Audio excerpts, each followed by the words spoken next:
Bidadari chapter 126. Aku yang pertama. Aku gak salah dengar kan? Reiko berbisik karena memang dia seperti mendengar ada suara tangisan. Ini juga yang membuat dirinya menggerakkan layar monitornya yang memang saat ini dalam kondisi gelap mengarah ke tempat tidur. Dia tidak membalikkan badan sama sekali, dan seseorang yang ada di tempat tidur itu juga tidak memperhatikan pergerakannya. Aku melihat dia terlarut dengan doa-doanya, mungkin. Bisik Reiko yang hanya menduga. Dia membiarkan Aida dengan urusannya sendiri, sedangkan sekarang seperti biasa, Reiko mengurus pekerjaannya, tidak mau ikut campur ataupun bertanya kenapa tangisan itu terjadi.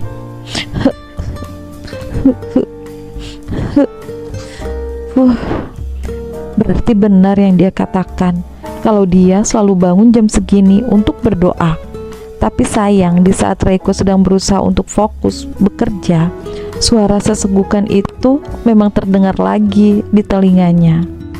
Anak ini sebenarnya anak yang baik, tapi mungkin aku mengenalnya dengan cara yang salah dan waktu yang gak tepat, sehingga hubungan kami tak bisa dimulai dengan sesuatu yang baik, tapi dimulai dengan kebencian.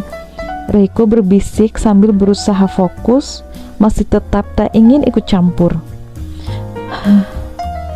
Apa yang dia minta? Kenapa dia minta sampai menangis begitu? Tapi lagi-lagi ini mengganggunya.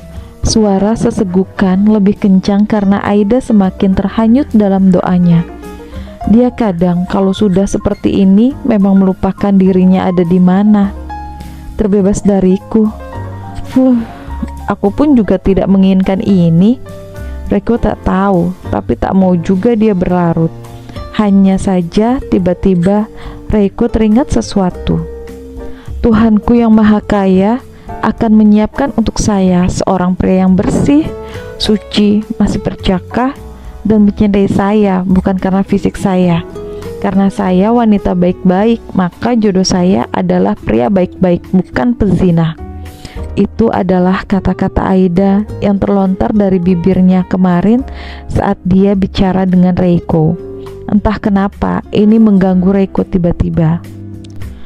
Tapi dia memang wanita baik-baik. Mungkin saja dia akan mendapatkan jodoh yang baik nantinya, sama seperti aku dan Brigita. Mungkin dia juga ingin bahagia. Reiko mengapit bibirnya ketika mengingat itu. Dan aku tidak merugikannya sama sekali, karena saat ini aku menjaganya benar-benar karena aku merasa kasihan padanya. Aku tidak juga melakukan sesuatu yang buruk padanya. Dan kalaupun kami bersama saat ini, karena memang dia istriku, aku masih memiliki kewajiban untuk menjaganya. Walaupun aku tidak bisa memberikan lebih dari sekedar penjagaan seperti ini. Kini rasanya Reiko geli sendiri juga. Lalu apa alasanku melakukan kebiasaan tidur di kamarku sendiri padanya? Benar katanya, di sini tak ada Brigita. Ini lagi yang mengganggunya. Mengingat bagaimana dia tidur dengan pakaian yang tidak menempel satupun di tubuhnya. Salah sendiri kenapa dia seakan-akan melihatku seperti aku ini dilarang melihat tubuhnya. Aku hanya sekedar mengejainya. Lagian tak ada dosa bercandaku dengannya. Toh dia masih istriku. Reiko bahkan tak mau disalahkan dalam benaknya sendiri. Kini mata dan tangannya pun berusaha untuk fokus lagi pada pekerjaannya, tak mau memikirkan sesuatu yang mengganggu fokusnya. Hidupnya, ini hidupku. Kami hanya terjebak dalam ikatan yang membuatku tak salah jika bercanda, bukan? Reiko tak peduli. Intinya, kalau Aida ingin punya suami lain nantinya, dia juga tidak ambil pusing. Dia juga sudah memiliki jalannya sendiri. Dan tentu saja wanita yang membuat dirinya tersenyum. Yang penting karena dia menikah denganku, maka dia harus melihat tubuhku lebih dulu ketimbang melihat tubuh suaminya nanti. Enak saja. Nanti dia mengaku kalau dia melihat tubuh pria itu pertama kali dari suami keduanya. Cih, dia bisa lihat aku lebih dari pria manapun. Sal Reiko. B adalah sosok wanita sempurna dalam hidupku. Aku mendapatkan segalanya darinya. Kami memiliki satu profesi yang sama, dan kami memulai ini semuanya dari nol. Kami belajar bersama. Kami mencoba untuk saling mengerti satu sama lain. Aku dan B. Kami sudah menelusuri jalan hidup kami bersama. Dan tubuhnya juga seperti morfin untukku. Buang waktunya, aku memikirkan wanita lain. Rasa yang ada dalam hatiku sekarang padanya hanya rasa kasihan. Beda pada B.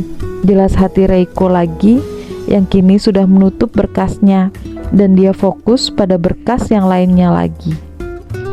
Selesai kerjaanku. Akhirnya setelah setengah jam berlalu, memang dia selalu selesai di jam yang sama seperti ini.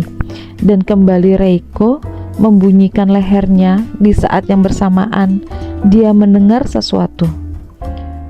Hasbi Rabbi ja'alallahu ma biqalbi ghairullah. Nur Muhammad sallallahu la ilaha illallah.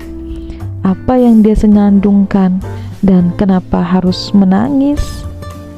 Reiko pas membalikkan badan, sepertinya Aida juga terlalu lebih dalam sholawatnya. Makanya pria itu bertanya meski hanya di benaknya. Apa yang dia baca itu? Tanya hati Reiko yang diam-diam juga mengetik sesuatu di handphonenya sesuai dengan apa yang dia dengar. Walaupun itu suaranya lirih, tapi di dalam kamar itu tak ada suara apapun. Jadi sangat hening sekali, sehingga dia bisa jelas menulisnya. Ku cari nanti, seru hati Reiko di saat yang bersamaan. Allahu Akbar, Allahu Akbar. Aida cepat-cepat mematikan alarmnya sambil bicara begitu, dan dia memang sudah mengusap air matanya. Hah? Bapak ngapain ngeliatin saya? Kamu nyanyi apa? Tanya yang membuat Aida mengerutkan dahinya. Itu bukan nyanyi, Pak. Itu sholawat. Apa dengar tadi? Ya aku tahu sih kalau sholawat doang, tapi yang gitu kan biasanya dinyanyiin tuh. Kalau aku ada di rumah kakek, pasti aku dengar itu dari musola di dekat rumahnya. Iya, itu sholawat. Biasanya di musola itu sebelum subuh atau sebelum azan pasti ada baca sholawat. Kalau enggak ngaji Quran, Pak.